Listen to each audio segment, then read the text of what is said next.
Guys, di ba nga, ngayon na yung result ng mga test natin?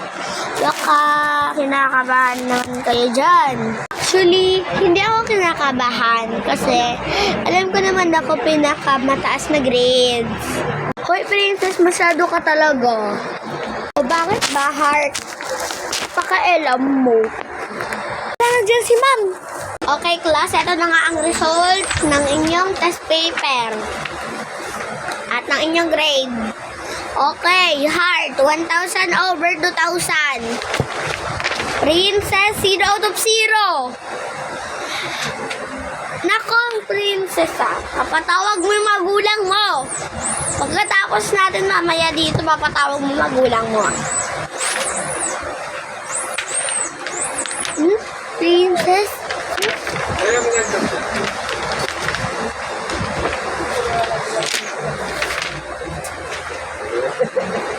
Halaga 0 out of 0 ako.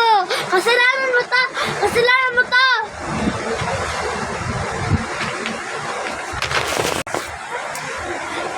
Iwan mo nga yan. Oh, tsaka lang karta.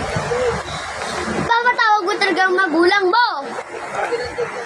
Tiktiraok, TikTok. May pasok pala kami second grading na. Pag mali na naman yung batang ito, niligo nga muna ako. Kunin ko na nga mga result ng mga test nila.